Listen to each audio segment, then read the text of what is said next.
Jamie Aitken, welcome to the conversation today. Thank you, Jonathan.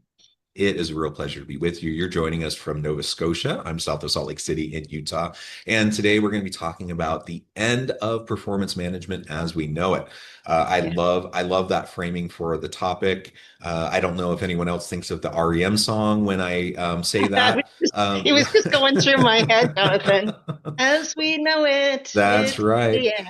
That's right. But certainly performance management, old school performance management is dead, or at least it should be dead. And hopefully we're doing a better job of dealing with performance issues and how we have performance conversations with our people today. Certainly we should be, though there are plenty of organizations that aren't. Anyways, we're going to unpack this, explore this together as we have this conversation today. As we get started, I wanted to share Jamie's bio with everybody. Jamie Aitken is VP of HR Transformation at Betterworks and helps customers reimagine the way employee performance is managed with proven systems and processes that work. As co-author of Make Work Better, she draws inspiration from her more than 25 years of HR leadership experience, spearheading organizational development, HR transformation, and employee engagement strategies that boost business performance. Her work as a consultant and an in-house HR practitioner spans the entire spectrum of human capital practices and multiple industries. Your work at Betterworks speaks for itself. You've done so many great, amazing things over the course of your career. Is there anything you would like to highlight by way of your background or personal context before we dive on into the conversation? Probably to say that I'm a self-proclaimed transformation junkie. Oh, I love that. If I look at my career, it seems like I am drawn to projects or companies that are looking for a change, a shift, a fundamental redirection of their focus. So I've spent almost my entire HR career doing transformations, whether they were HR transformations or business transformations. So yeah, I'd say I'm a bit of I'm an enthusiast, a transformation enthusiast. Transformation enthusiast. I love it. Um, we need more, at least capabilities around transformation, around change, given the current environment that we're in, like the current pace and rate of change and the ability to pivot, to be agile and adjust to our environment is more important than it's ever been Yeah. for individuals. And so, yeah, and some people are pretty good at it, junkies like yourself, and then a lot of people aren't. A lot of people are so resistant. A lot of people are really, digging their heels, or they bury their head in the sand, try to pretend like everything's just the way it's always been, Right.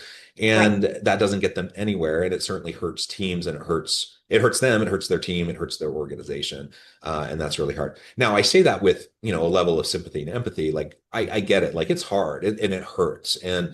and certainly some organizations deal with it better than others and cause more harm or pain in the process. And it can be done with more compassion and more Grace, ease, empathy. grace, yeah, and some do it better than others, and so I get it. And then a lot of people have been through really hard transformations and really hard change initiatives within organizations, and sometimes you just have such a bad taste in your mouth, and that Yeah. is makes sense why you're so resistant and why you don't want to be a part of this new initiative, but it's the reality, and I don't think it's slowing down. I don't think the pace and rate of change is going to be slowing down anytime soon for us. I don't see it either. I don't see it either. And I honestly think, if I think about HR practitioners, because usually if there's a culture change or an organizational change, obviously HR is coming in. But I think one of the skills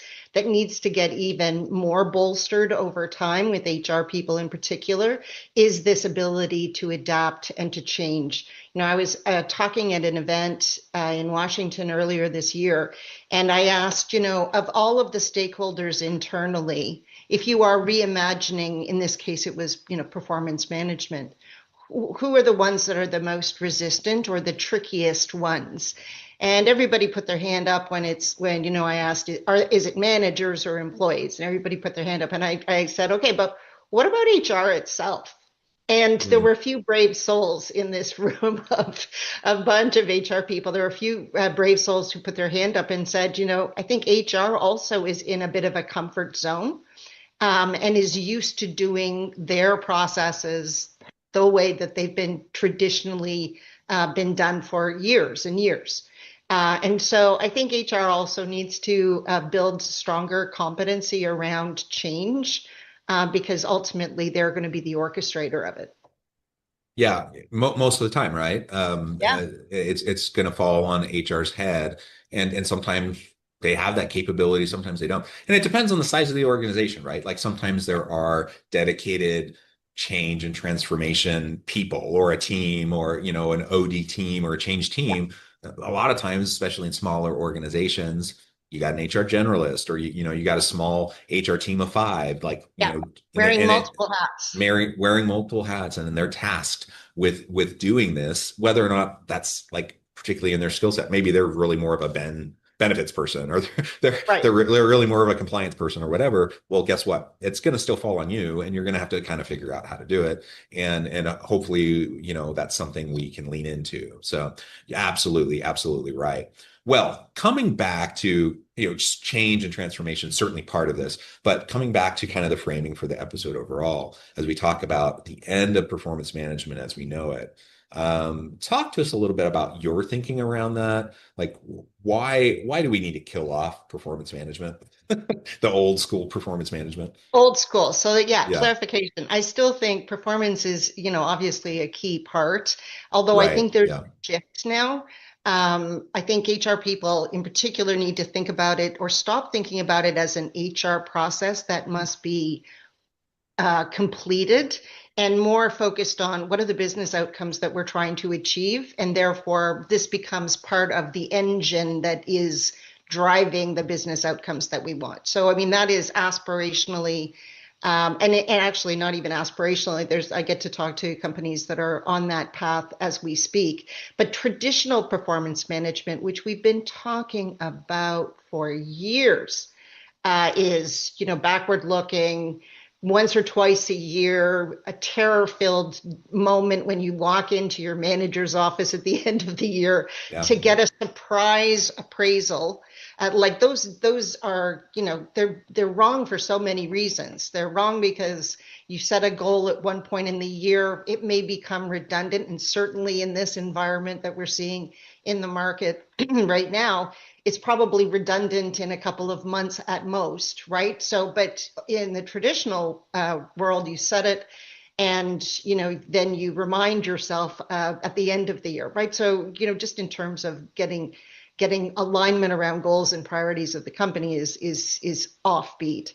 But then there's like it's laden with bias, right? Like if I'm talking to my manager once or twice a year, they're Mm. remembering what happened in the last 3 months, as opposed to this idea that it is continuous and real time. And there is no surprises when I'm talking with my manager, because I'm talking with my manager on a continuous basis. I'm getting coaching, I'm getting redirection as goals shift.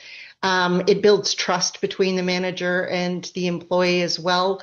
No surprises, and much more impactful, I think, not only for the business, because you're able to adjust people as the goals of the organization change, but also for the employees, because they're getting coached on a regular basis, as opposed to, again, finding it at the end of the year that your boss thinks that you are missing a particular skill, or your behavior slightly off, and not course correcting it in the moment, but rather waiting for the time that HR tells us to have that conversation, right? So for a lot of reasons, I mean, I always make the joke, my husband and I don't meet once a year to talk about how we're doing as a team, right? I Like hope we're not. right. I mean, it sounds like a silly example, but I mean, we're constantly giving each other feedback and recognition and course correcting as, things change. Why wouldn't it be the same in the conversations that you're having with your manager? Right, absolutely. So we're talking, instead of the traditional annual review, which kind of was always a stupid idea, but certainly Yeah. was the norm for a really long time. And I think most people acknowledge it's a dumb idea. Yet still many organizations do it. I think some organizations who would, again, most organizations can acknowledge it's not sufficient. So a lot of organizations have moved away from it, or they've completely abolished, like, we're not going to do annual reviews because it doesn't work. So they just, like, I think of like an Adobe or like some of these tech companies just say, we're just not Yeah. going to do it anymore, right? Does that mean they don't do performance management? Of course not. They still do performance management. They just don't do it that way, right? Right. But then you have other organizations. They say, no, no, no, we don't do the annual review anymore. Now we do like mid-year reviews, and then we do the end of the year review. And so they've reframed it, but they're really only doing it twice a year. That's not much Right. better. So No. so what we need to do is we need to do continual performance conversations. We need to actually have regular touch points. We need to actually have regular coaching and mentoring. We need to have, like, it should not be a surprise. Like, your people should know where they stand. They should know the expectations. They should know how they're performing, what they're doing, where they're stacking up. If they're not meeting your expectations, like, why? What should they be doing differently? That should And not be a coaching. that should not be a surprise. They should not have to read your mind. Like, they should Exactly. know, right? Well, and think about it too, just in terms of the psychological safety involved for an employee and the anxious making that it is if I'm only talking to my boss once or twice a year, let alone, and let's not forget our poor managers, because we haven't served them well either. Like, usually when you start a conversation about continuous performance to a company that's doing something more old school, the first question of, or the top three questions that, well, our managers aren't going to want to be doing, you're asking them to do more often. And the idea is actually, let's deconstruct Yeah. and lift and make lighter those moments in time where we're asking them to have these continuous conversations. Remove any of the friction, make it simple, make it easy for people to do. And then those managers, over time, I always say frequency builds competency. So the Yeah. more often that they are having those conversations, the better they're getting at coaching. Of course, AI can help with that as well. In our tool in particular, we have an AI assist that helps managers in the moment rephrase feedback, or give constructive criticism or feedback around development areas, etc. So, like, there's a lot of things that can happen to remove the friction and the administrative burden, to get to the juice of it, as I say, which is really, it's not about checking the box or going through a laundry list of all of the questions that are, again, associated with traditional performance, and rather make it a lot more simple, elegant, compassionate, but frictionless. Like, allow the manager and the employee to have the conversations that they need to either move the needle on progress towards a goal or a development challenge, or a development goal. Yeah, I like how you frame that as frictionless, right? Because if you have the repetitions, it becomes like you just get skill. It's like anything else. Like, you develop the That's right. skill, right? You build Yep. the muscle, you develop the skill. Everybody hates the annual review. Nobody likes that. Right. Nobody's good at it. Like, very few people are ever good at having performance conversations when you do it once a year. It's uncomfortable. Nobody likes it. It's high It's pressure. awkward. It's awkward. It's high pressure, right? People don't feel like they're prepared for it. And here's the other interesting thing too, which, if you talk to somebody with more of a traditional approach, when I say feedback, they immediately think negative feedback. So it is also a mindset shift of, feedback can actually be positive and Yeah. constructive, but Mhm. both are something that help an employee develop and grow. And we're seeing, and I always hate doing the sort of stereotypes of, generational, but there is some a merit to the notion that the younger generations definitely see feedback as a growth driver for them, Yeah. as opposed to, but they're also having more conversations right before. I remember I had a Gen Z a team member, and I gave him feedback after a meeting because he asked for it. And then he came back 2 minutes later and said, I want to give you feedback on the feedback, the way you gave me fake feedback, and I was like, "Oh my gosh, this is out of control!" But they thrive on feedback because they see that as a way to help themselves develop. Yeah, absolutely. I do agree. I think younger generations more so. I mean, obviously, we caveats around overgeneralizing across any Yeah, group, right? And yeah, age yeah. cohorts the same. Obviously, there's difference within the age cohorts, but generally speaking, yeah, younger generations they desire the continual developmental opportunities that come through continual feedback, and they expect it. They really do expect that, and it's not.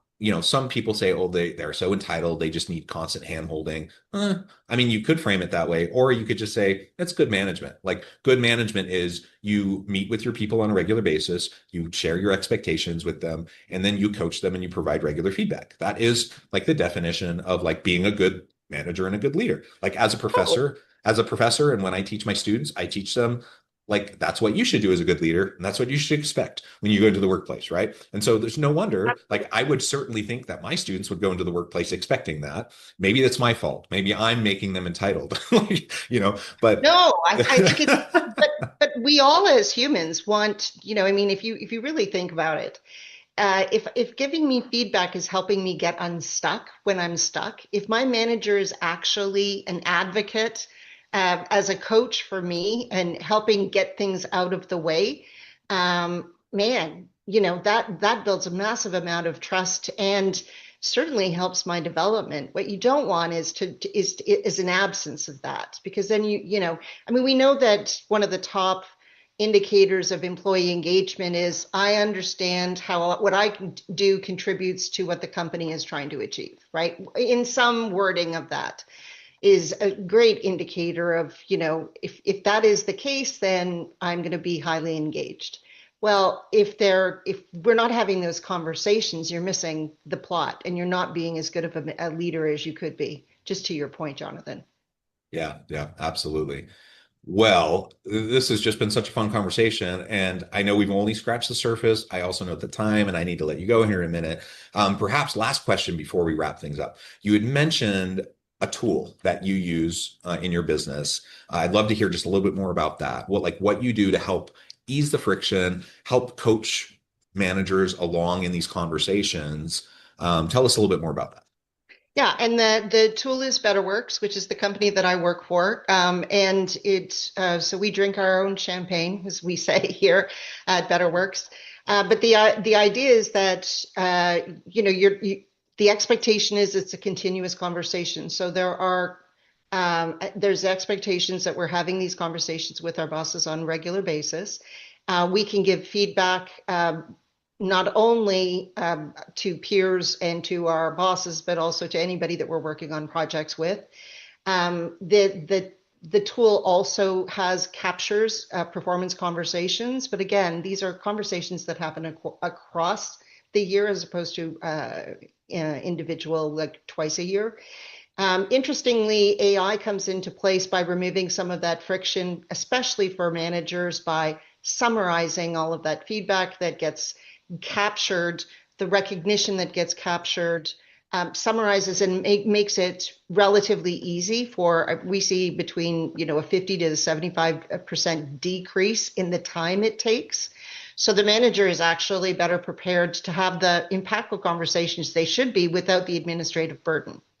I think the last thing I'll say on it is that we're now pointing AI at all of those conversations that happen, whether it's feedback recognition or performance conversations or goals, and uncovering skills that could be, verifiable skills that could be part of my body of work. So not only am I having the great conversations that I couldn't have within a constrained traditional performance management program, but I'm actually also building a talent profile based on my body of work and not just by the opinion of one manager. So yeah, that's what we're doing. We're doing some pretty exciting things. I'm thrilled to be here because frankly, after 25 plus years in HR, I was tired of it always being broken, this Mm, whole performance. So being part of an organization that's actually trying to, in a very thoughtful way, change the game and make it relevant, I'm thrilled to be here. Yeah, I love it. I love it. We need it. We need more just good performance conversations, management. Let's help people progress, be productive. It's better for everyone. It's better for the individuals. It's better for the managers, better for the teams, better for the organizations, help everyone thrive. I love it. Well, Jamie, this has been a great conversation. Again, it's time to let you go. But before we wrap up, I just want to give you a chance to share with the audience how they can get in touch with you, find out more about your work, your team, and then give us the final word for today. Uh, I would, so at the easiest way is for folks just to look me up on LinkedIn. We'll make sure to get that to anybody who's interested. If you can't find me, you can always go to the Betterworks website and drop in a note. We'll get connected somehow. I'll offer, if anybody's interested in the book, Make Work Better, which really talks about how you move from traditional to a more modern approach that I co-authored with our CEO. More than happy to provide copies to anybody who's listening and is interested in exploring this further. Wonderful. Jamie, thank you so much. It's been a pleasure. I encourage the audience to reach out, to get connected, find out more about what Jamie can do for you. Check out the book. And as always, I hope everyone can stay healthy and safe, that you can find meaning and purpose at work each and every day. And I hope you all have a great week.